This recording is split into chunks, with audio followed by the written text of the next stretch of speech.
Ассаламу алейкум, братья и сестры. Срочная новость из Таджикистана. Из аэропорта Внуфа, которые не смогли улететь, их доставили чартерным рейсом в Таджикистан. Их взяли на карантин на 2 недели на курортное место Варзоп-Обигарм. Мы максимально старались снимать видео короткий обзор, как они живут, чем питаются и что они делают там. Можете посмотреть на нашем видеоролике, с ними все в порядке. Doktor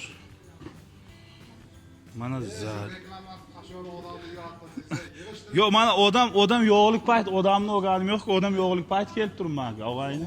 Odamni o'rganim yo'q-da. Va shuning uchun ruxsat so'rab baroqroq kirdim.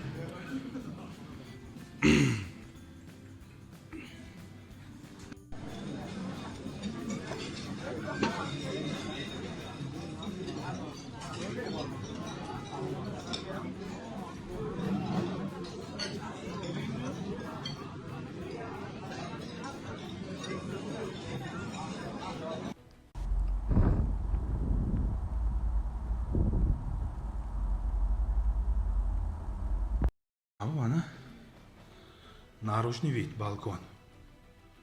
Manaki.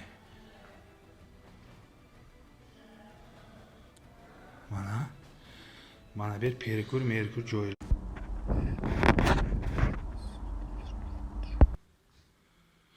Mana bu lift. Mana дальше. Manaki koridor. Mana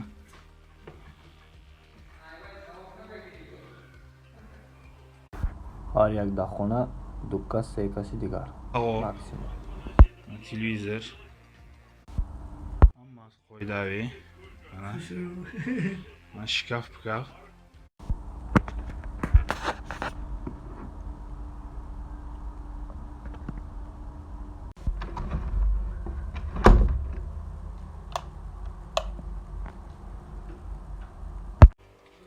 Mana hojat toza. Ana dushovoy kabina, mana toza.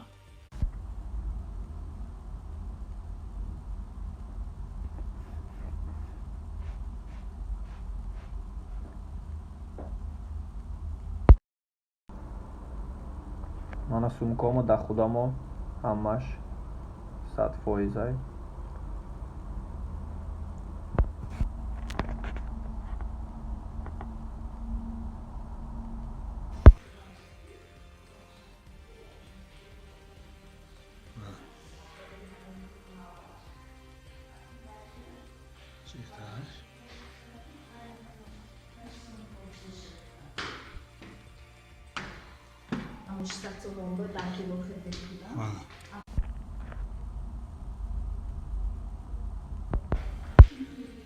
Mana balkon mana shu.